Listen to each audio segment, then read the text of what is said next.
mais um ao vivo do TV Folha. Hoje nós vamos falar sobre o anteprojeto do Ministério da Justiça, que muda algumas regras do processo de adoção no país.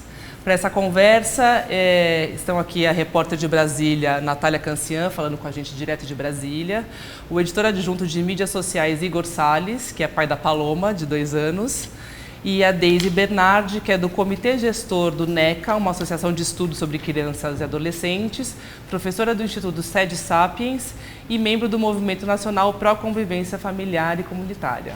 Obrigada por ter vindo, Deise, Igor, Natália.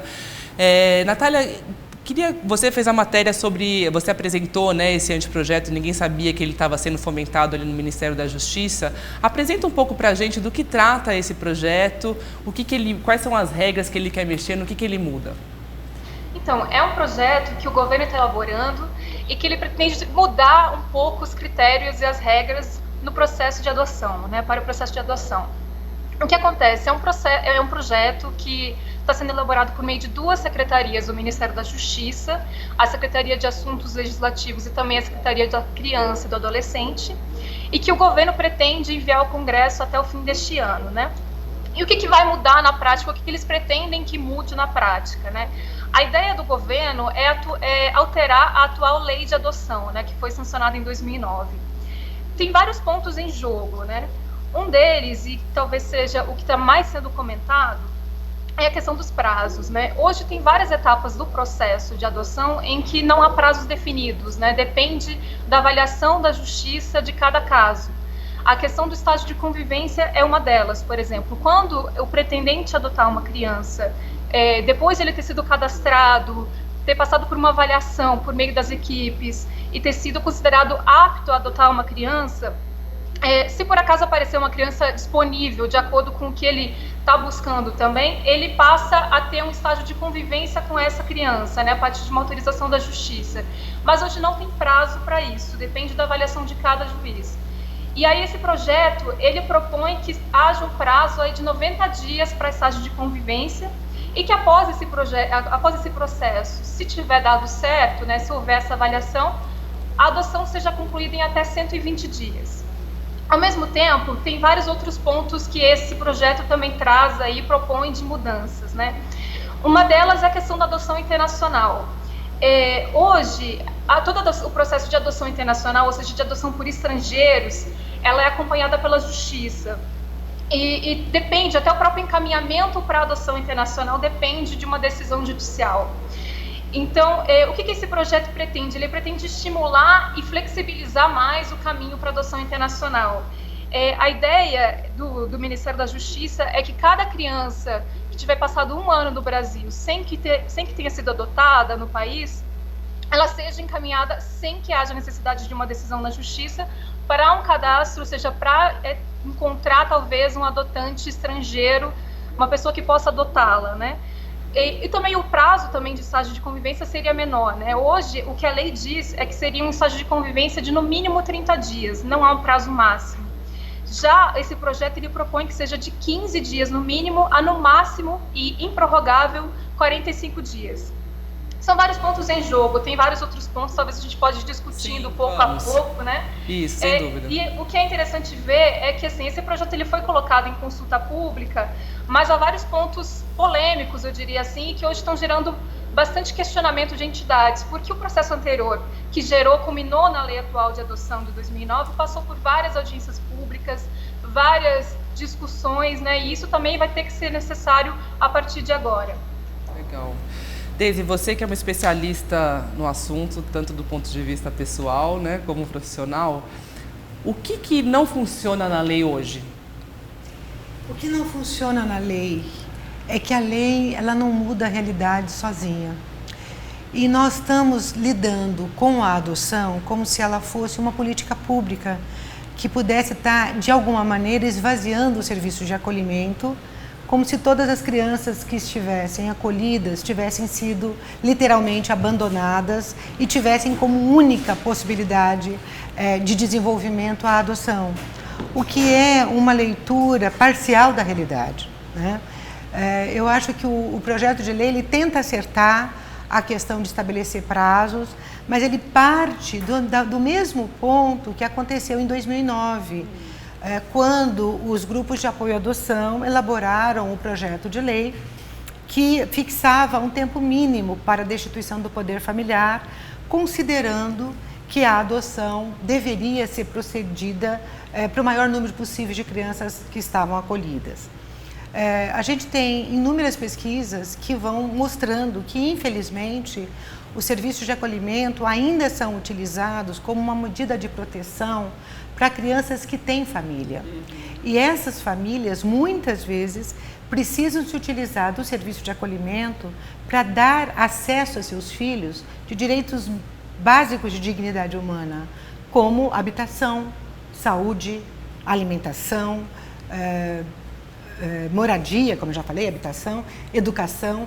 Ou seja, grande parcela das crianças que estão acolhidas, além de ser grupo de irmãos, entram no serviço de acolhimento com uma idade maior, por volta dos 5 anos de idade, tem um perfil específico que vem oriundo de uma situação de pauperismo e de pobreza, embora o artigo 23 do Estatuto deixe muito claro que a medida de acolhimento ela não deveria ser aplicada nos casos dessa natureza, e sim que o Estado assumisse a responsabilidade, junto com a sociedade, articuladamente, de prover as condições para que essa família pudesse cuidar de seus filhos. Isso explica, então, o fato, eu achei muito curioso um número, que existem 36 mil crianças em abrigos hoje no Brasil, mas apenas 7.067 estão lá para serem adotadas. Sim, disponíveis para adoção, 10%, menos de 10%.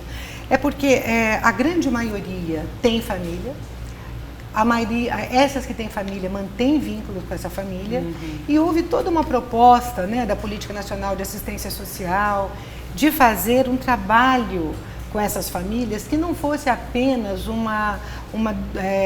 inseri-las num projeto de auxílio econômico, mas muito mais que isso, né? Existe uma questão transgeracional de crianças que foram acolhidas e se transformam em mães e não sabem cuidar. E o cuidado hoje, né, o cuidado hoje de pais para com filhos é uma questão a ser discutida. Não são só as crianças pobres que não têm acesso a cuidado e a carinho e afeto, mas apenas as famílias pobres são investigadas e são, vamos dizer assim, invadidas na sua privacidade pelos conselhos tutelares, encaminhando isso para as varas da infância e juventude. Eu diria que a questão nodal, né, que está sendo proposta, e eu tenho certeza que a Cláudia Vidigal, que é a pessoa que está à frente desse projeto, é uma pessoa que tem uma experiência e uma profissional seríssima. Eu tenho certeza que eles estão tentando acertar, sim, mas eu acredito que a discussão teria que ser ampliada para que a gente pudesse olhar os vários ângulos da questão. Se a gente for tentar olhar a questão sobre o ângulo de números, número de crianças disponíveis para adoção e número de candidatos à adoção... São 37 mil hoje na fila, né? O que acontece? Eu vou tentar ajustar, facilitar a adoção em função dos adotantes, em função da disponibilidade de adotantes. Assim, a adoção, a partir do Plano Nacional de Convivência Familiar Comunitária e da própria Lei 2010, ela está centrada no melhor interesse da criança e não do adotante, né? Invertendo uma lógica que existia no passado, quando nós estávamos lá na época do Código de Menores, em que a adoção visava muito mais aquele que queria adotar do que a criança em si. Mas não está no melhor interesse da criança ser adotada, se ela está numa instituição? Nem sempre. Por quê? Nem sempre, porque a história, essa que é a questão dos prazos, né? Quando você fixa um prazo de até 90 dias para a criança aprender a conviver com a família, a gente sabe, e quem é pai adotivo sabe disso, que criar vínculos e estabelecer uma relação de confiança não se mede em quantos dias, se mede na qualidade da relação que você estabelece. Uma relação que essa criança muitas vezes vem muito machucada, muito ferida. Dependendo da idade dela, ela vem com uma série de experiências de vida que precisam ser elaboradas. Ela tem lutos a elaborar, né? Então, não dá para você fixar um tempo como se todas as crianças tivessem que se adequar a esse tempo. Isso pensando na criança. E pensando também numa questão que estatisticamente não aparece e que é muito preocupante, que é o número de crianças que foram adotadas e devolvidas. Né? Você tem porque isso de cabeça? Isso entra como um novo abandono. Sem dúvida. Ele não entra como uma estatística de adoções que não deram certo. Né? Então, eu particularmente sou mãe adotiva e acredito muito o quanto o vínculo que você estabelece com o filho é transformador da vida dele, da sua vida. Eu acho que é uma comunhão, é um encontro, mas é um encontro que se dá a partir do momento que essa criança também se abre para essa adoção. A adoção é mútua, né? Nós adotamos e somos adotados. Então esse tempo é um tempo em que deveria ter todo um acompanhamento, todo um apoio, um suporte. Tem hoje? Tem, mas eu diria, com toda honestidade, que ele precisaria ser muito mais aprofundado. Por quê? Você também é pai e sabe disso. Porque quando nós temos a possibilidade de conhecer a criança, ela vai se revelar aos poucos. Né? Então, ela vai, muitas vezes, dependendo da sua idade, testar se de fato você a acolhe, se de fato você suporta, se ela te colocar no máximo de tensão, você a suporta, você a quer. Por quê? Porque ela viveu situações de exclusão, ela viveu situações de discriminação, não só quando ela saiu da sua família, mas também na maneira como ela é retirada da sua família. Ela quer ter certeza que vai ficar com a família nova. Com certeza. E assim, ela quer certeza que vai ficar com essa família e que essa família responde ao que ela precisa. E muitas vezes ela vive dilemas de lealdade.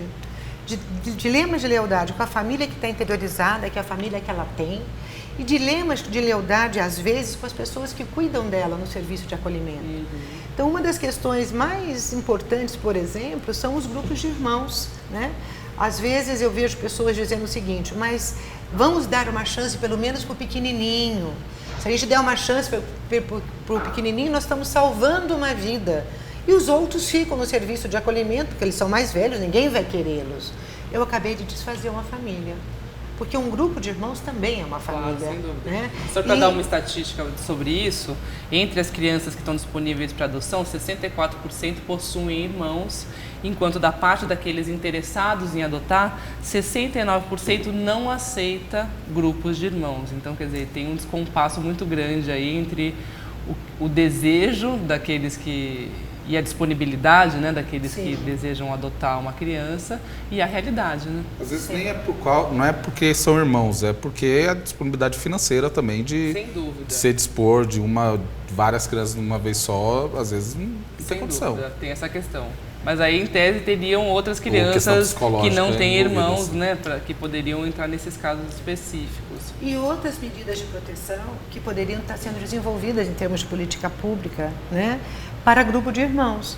Então, assim, eu acho que se você pegar uma realidade internacional e pegar, por exemplo, as diretrizes da ONU para cuidados alternativos com crianças que estão afastadas dos cuidados parentais, ela vai deixar muito claro isso, e isso foi amplamente discutido no último congresso que aconteceu agora em Viena, no FICE, Federação Internacional das Comunidades Educativas, onde 66 países estavam ali discutindo a qualidade dos serviços alternativos de cuidado, que em outros lugares são muito mais amplos no Brasil. Por exemplo, no Brasil, os serviços alternativos são apenas 2 tipos. O acolhimento institucional, que tem várias modalidades, tem o acolhimento institucional tipo abrigo, abrigo institucional, casa-lar e república para depois dos 18 anos. E o acolhimento familiar, que é a família acolhedora, né? Que não é uma família adotiva. Não é a família adotiva. A família acolhedora é uma família que acolhe a criança temporariamente, enquanto a família original está sendo trabalhada, e essa criança vai sair dessa família acolhedora para voltar para sua família de origem, ou para se ingressar numa família substituta de uma forma definitiva. E a família acolhedora é um programa que está sendo recomendado para crianças pequenas e para grupo de irmãos, né?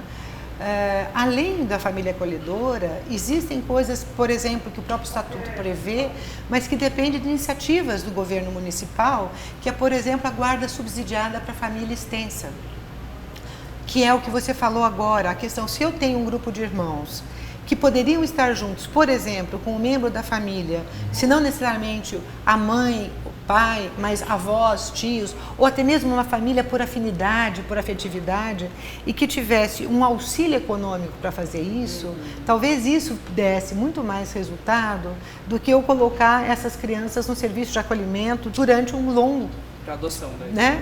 E que não vai para adoção. Eles vão chegar à maioridade quando o primeiro do grupo de irmãos completar 18 anos, ele vai tentar se estabelecer para tirar os irmãos do serviço de acolhimento, que é o que geralmente acontece. Só que para ele poder ter essa condição, ele tem que ter tido um acolhimento de muito boa qualidade, para que ele possa sair com autonomia, né, a ponto de cuidar dos seus próprios irmãos. Natália, por gentileza. Eu tenho uma pergunta para a doutora Deise também, que tem a ver com essa questão dos irmãos, né? Hoje existe esse descompasso, né, que boa parte das crianças que estão disponíveis para adoção, realmente elas têm irmãos. E esse é um dos pontos que o Ministério da Justiça está alegando para propor aí um maior estímulo para a adoção internacional. Mas, ao mesmo tempo, porque segundo o Ministério da Justiça, segundo o governo, os interessados em adotar, né, candidatos estrangeiros, né, a adotar uma criança, eles estariam mais abertos a adotar irmãos. Mas existe também um debate de que, em muitos casos, os juízes acabam separando os irmãos para possibilitar essa adoção. Eu queria saber como que a doutora Deise e também os demais membros da mesa veem também essa questão, né? Se a adoção internacional ela pode realmente ser uma possibilidade para resolver esse impasse ou se tem que ter uma cautela nesses casos. Olha, eu acho que tem que ter muita cautela, né? Talvez um exercício que possa nos ajudar é a gente se colocar no lugar do outro, né? Vamos imaginar um grupo de crianças, um grupo de irmãos que vive a realidade brasileira, que tem toda a cultura, né, nossa, e de repente é colocada numa família estrangeira, numa família que tem uma outra cultura, uma outra realidade socioeconômica, mas não só socioeconômica, né? Uma outra realidade de como é que se cuida de filhos, como é que se estabelece relações afetivas dentro de uma família. E isso é um grande desafio para toda e qualquer pessoa, você se adaptar numa nova realidade, inclusive de idioma, de costumes. Então, o tempo para essa adaptação, ao meu ver, deveria ser muito mais cuidadoso, mais longo, né? E muito mais longo do que... Porque, embora, né, a gente teoricamente imagine que crianças que vão para um país estrangeiro vão ter condições econômicas de se desenvolver muito mais plenamente, porque tem acesso à educação e à saúde gratuita de excelente qualidade, etc., etc., a gente deixa de pensar na questão da identidade, né? Como é que você estabelece a sua identidade? Então, por exemplo, separar irmãos para alguém ter a chance de ir, o outro ficar. Ele vai dividido, ele vai levar essa divisão. E aí, quando você imagina que você não vai ter mais um acompanhamento, que você não tem muito acesso posteriormente ao que aconteceu com essa criança, você também pode estar abrindo mão de muitas crianças brasileiras, porque se você pensar que a grande maioria está fora do perfil do adotante brasileiro, então eu vou estar liberando para todas as adoções estrangeiras, internacionais. Quando em 2009 foi colocada uma questão de se pensar melhor sobre a adoção internacional, a gente tem que tomar muito cuidado para não ser uma coisa preconceituosa e nem restritiva de oportunidade de garantia de direitos. Mas, por outro lado, também não pode ser um franqueamento tão forte, né, que a gente se torne de novo o país que entrega seus filhos. Mas né? onde a gente coloca o limite para isso? Porque tem uma hora que a pessoa vai ter que decidir se fica com o irmão ou se tem uma oportunidade para um ou depois para o outro. Então, na lei 2010 já existe esse limite, né? Existe o limite de 2 anos e quando há necessidade de se prorrogar para a criança ficar no acolhimento, tanto institucional quanto familiar. Então, esse período de 2 anos se conjugou o trabalho com as famílias e se conjugou também uma revisão a cada 6 meses de todos os processos judiciais em audiências concentradas, que é um momento em que toda a rede discute aquele caso para verificar se tudo que tinha que ser oferecido àquela família foi oferecido, se todas as oportunidades que aquela família precisava foram de fato oferecidas. E há de se apontar a necessidade de ser muito assertivo nisso. Quer dizer, se você fez todos os investimentos e tem segurança de que de fato, né, o acesso foi garantido, então que se peça a destituição do poder familiar com base nisso. O que eu acho que a gente corre o risco de ficar nas duas pontas, né? Dois pontos bem antagônicos. Uma super facilitação por um lado e uma super dificultação pelo outro. Então, qual que é o termo razoável, meio termo razoável, né? Eu acho que merece uma discussão mais ampliada, ouvindo melhor as próprias pessoas que são interessadas. Está propondo audiências públicas sobre esse projeto. Exato, eu estou propondo audiências públicas sobre esse projeto. Faz todo sentido, e que pais adotivos e que pais que não são adotivos também possam se manifestar. Porque eu tenho certeza, todos nós temos uma abertura, nós temos uma cultura extremamente afetiva. Nós queremos acertar. Nós queremos dar para as crianças brasileiras a possibilidade máxima da nossa Constituição, do eixo da nossa Constituição, que é a dignidade humana, né?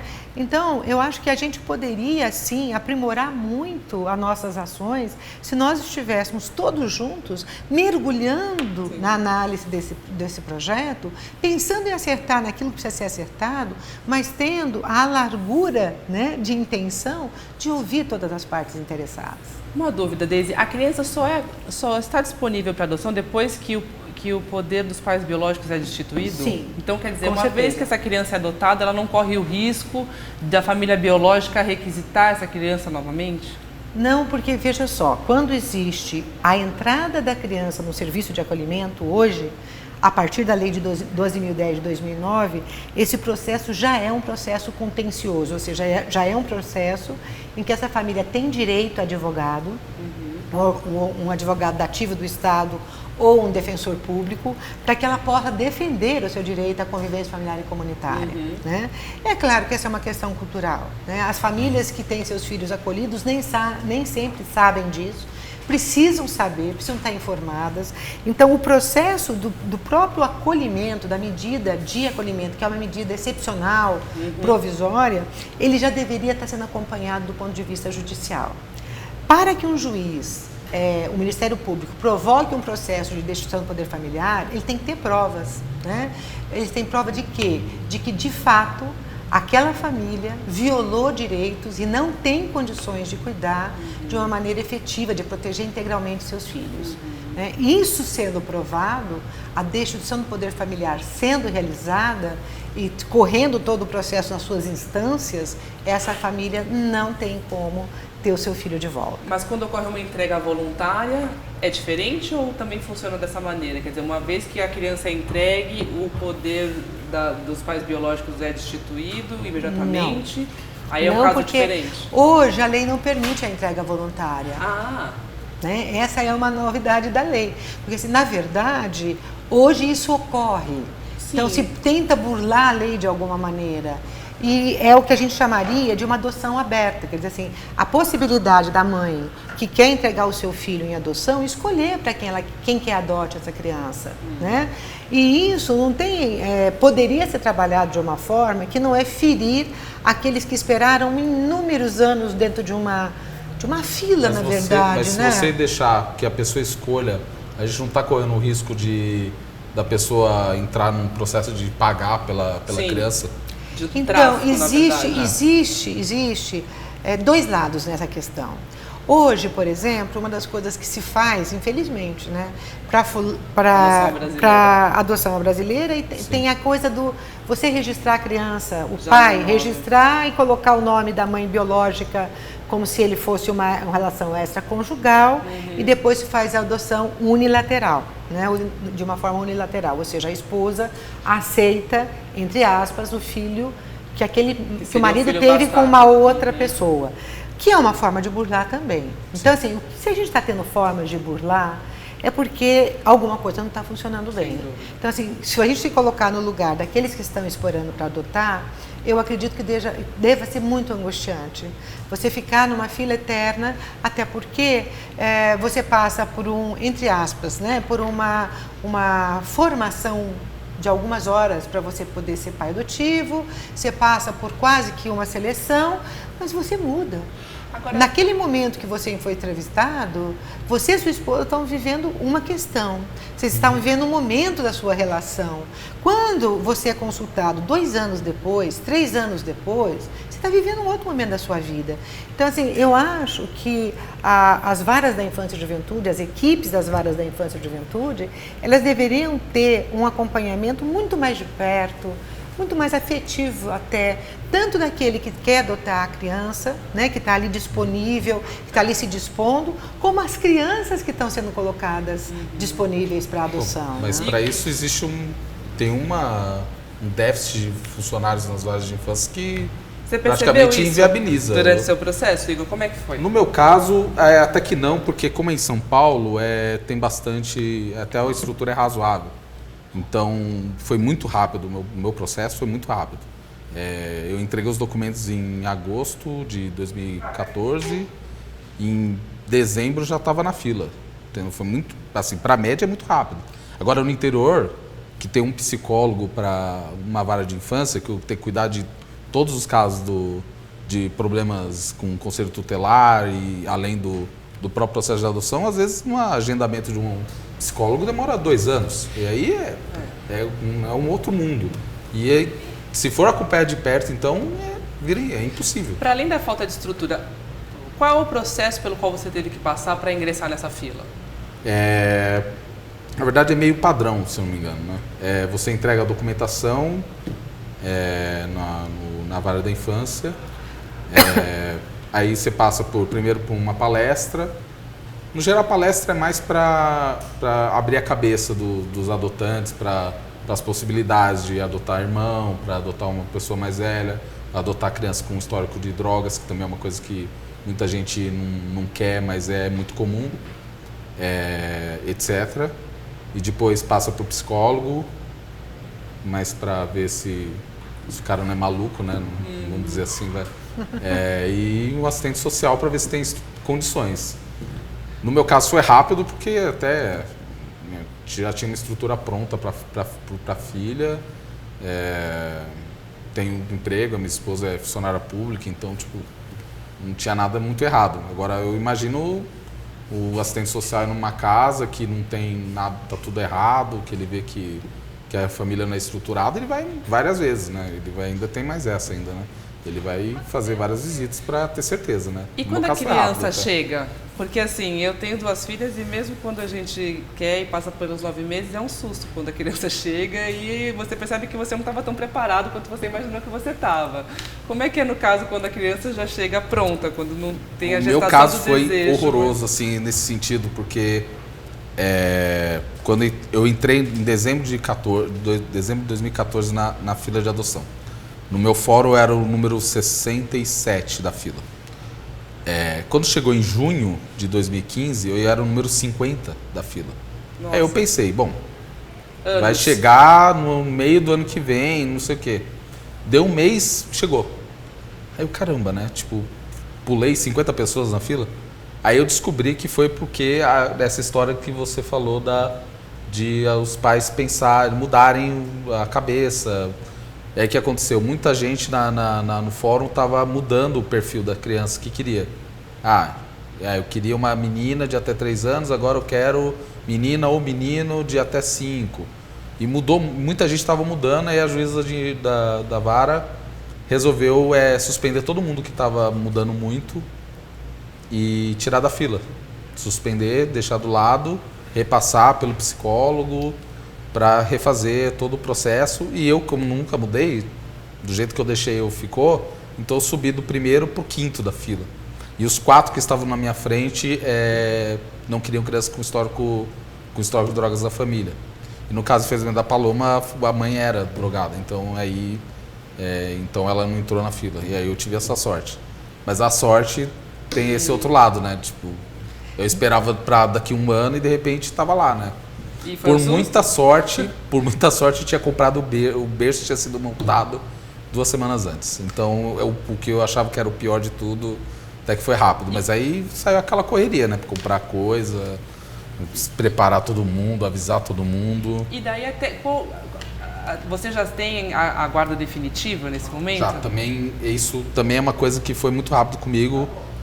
Demorou 7 meses. Tem casos que demoram anos. Né? Mas veja que você está falando rápido, 7 meses, Natália, e o que está sendo proposto no projeto muito menos, rápido de 90 dias, é isso? 120? Não, na verdade, que o projeto fala sobre essa questão da conclusão do processo de adoção seria de 120 dias, né? E esse é um ponto que ele está sendo bastante discutido e tem sido até bem visto por vários grupos de apoio à adoção, por vários pais adotivos que relatam que esperaram, há vários casos que a gente até ouviu uma família, né, de Minas Gerais que esperou até 4 anos para conseguir realmente ter concluído o processo de adoção, né? Então, esse é um ponto que gera bastante insegurança nos pais e que é também outro ponto de discussão, né? Porque até em que momento você tem um prazo, você pode estabelecer um prazo, mas você também tem ou não uma rede preparada para analisar esses casos, né? Para verificar realmente se pode concluir o processo, né? Então, esse é um outro ponto bem frequente de debate, né? Deise, os pais imaginam que fiquem muito inseguros de não ter a guarda definitiva. O que está em jogo até eles obterem a guarda definitiva? Essa insegurança dos pais tem fundamento? Tem, com certeza, porque vamos tentar nos colocar no lugar de pais, não é? Se você está ali, já em contato com a criança, cuidando dela, imagine você, as fantasias que devem acontecer de dizer, como será que estão me avaliando? Por que eu não tenho a guarda definitiva? Estão me avaliando se eu estou sendo suficientemente bom para poder ter o direito a permanecer com essa criança na adoção? Isso deve ser angustiante. Por outro lado, né, vamos pensar que esse tempo, para uma criança pequena, para um bebê, que já mesmo sendo um bebê, ele traz muitas mudanças, porque é um ser ativo, que provoca mudanças na gente, não é? Você pode ter bebês que provocam porque não dormem, porque tem muita dor, porque choram muito, muda completamente a rotina do casal. Você pode ter, vamos imaginar agora uma criança maior, né? Uma adoção com uma criança mais velha, uma criança que já tem uma história, uma criança que passou por um serviço de acolhimento, uma criança que precisou se afastar da sua família de origem.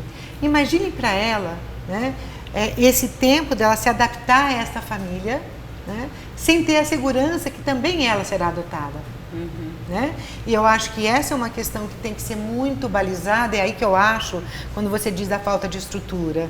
Eu vejo que no projeto existe aí uma proposta de que não tendo a equipe técnica da Vara da Infância e Juventude, outro profissional poderia estar sendo colocado para fazer esse trabalho. O que, de uma maneira indireta, é um estímulo à terceirização do serviço público. Né? E, por outro lado, nós temos inúmeros concursos que foram feitos sem contratação de pessoas.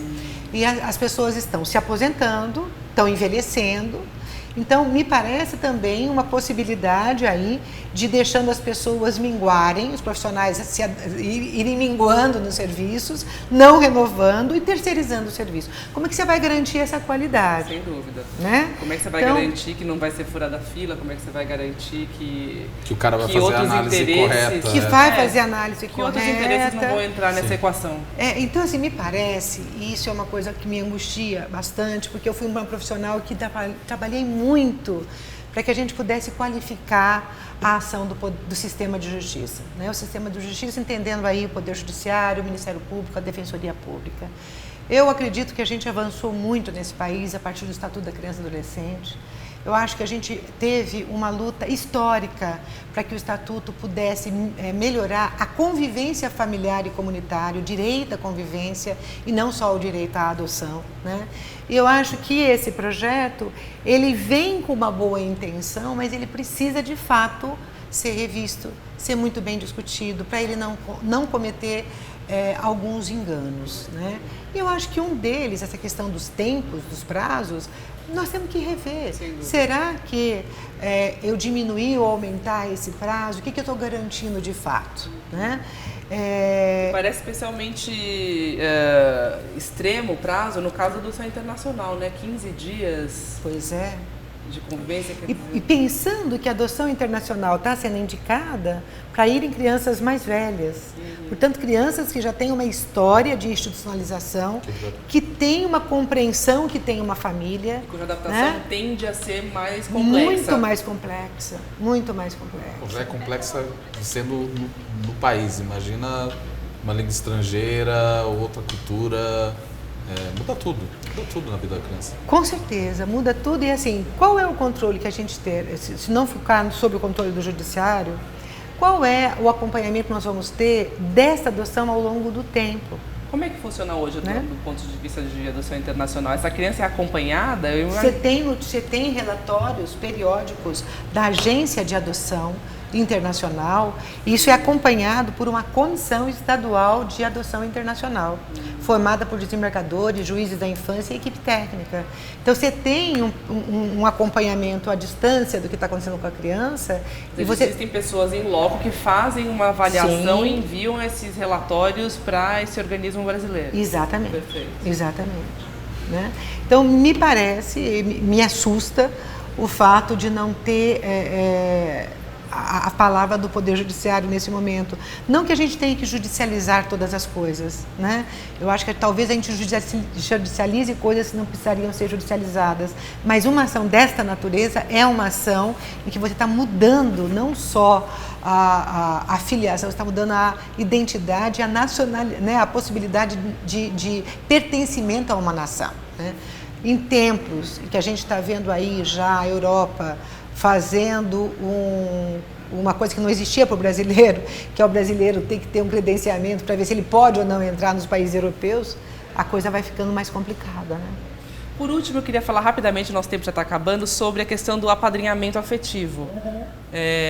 Natália, você podia falar um pouquinho para a gente, eu não sei como funciona isso hoje, e quais são as mudanças que estão sendo previstas aí no anteprojeto do Ministério da Justiça?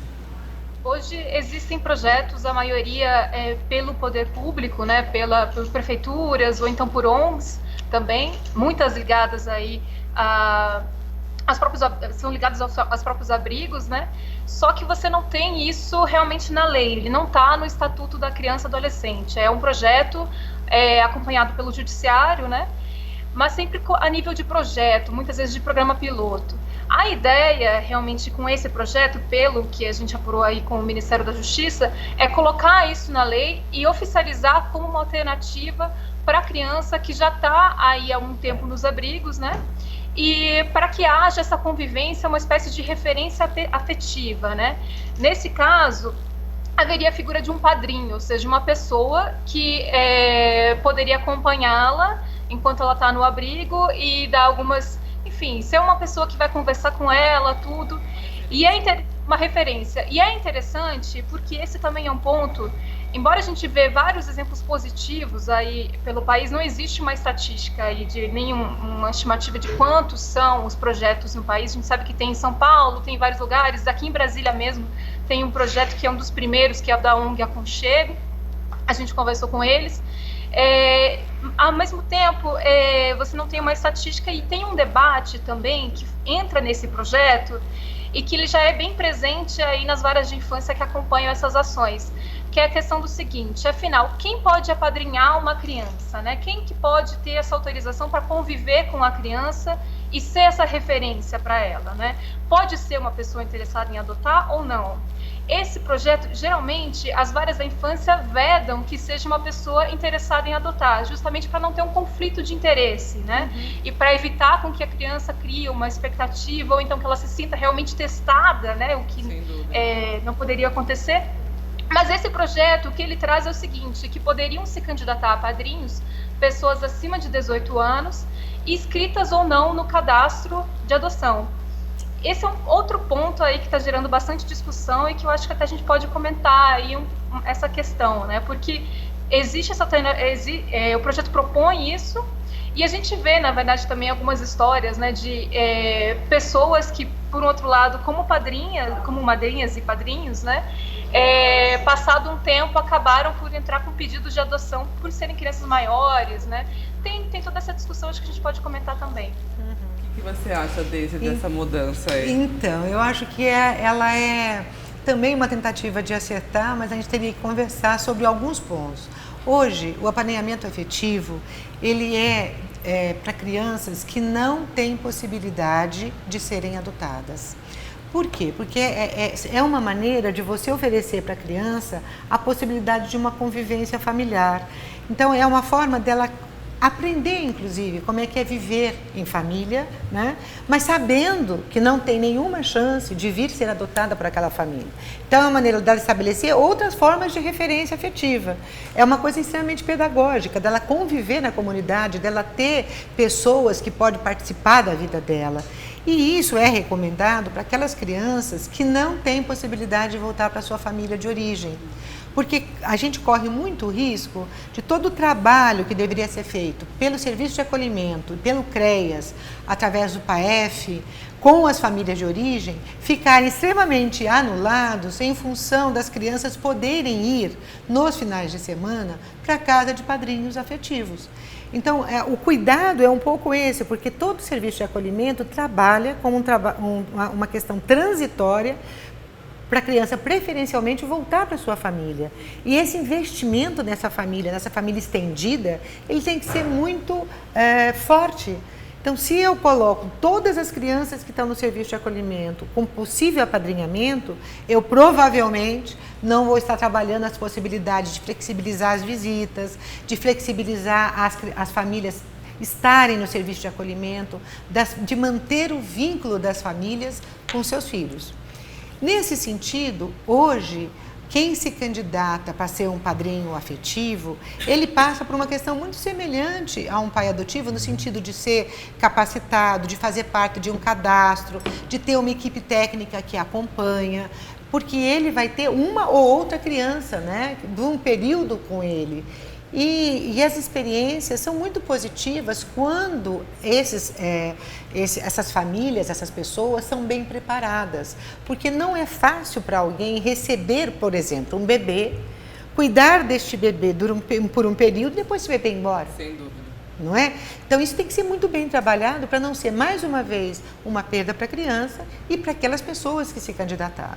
Agora, se elas fizerem parte do cadastro de adoção, eu acho que de fato a gente vai misturar as coisas de uma forma que as pessoas vão primeiro apadrinhar, para ver se ficam bem com a criança, para depois adotar, e se não quiserem adotar, não vão também querer continuar com o padrinho daquela criança. Vai gerar uma expectativa para a criança. Vai também. gerar. Além do risco da pessoa querer furar fila, falando que agora eu tenho um vínculo afetivo com essa criança, então eu tenho direito a ficar com ela. Que é agir de má fé. Sim, que é diferente, totalmente. Muito diferente, por exemplo, de um apadrinhamento afetivo de um grupo de irmãos, né, por exemplo, em que a partir do apadrinhamento de um grupo de irmãos que não teria chance alguma de ser adotado ou de voltar para a sua família, e ao longo desse apadrinhamento chegar a uma relação tão boa que se propõe a adoção. Existem caso a caso. É aí que eu acho que existe a questão da equipe técnica, do juiz, né? De poder avaliar caso a caso para não cometer injustiças, né? Em relação àqueles que estão aguardando para adotar e também com aqueles que se candidataram para fazer um trabalho, né? Um trabalho de apoio às crianças que estão acolhidas. Gente, eu queria muito agradecer, Deise, Igor, Natália, pela participação de vocês. Agradecer a vocês pela audiência e até a próxima.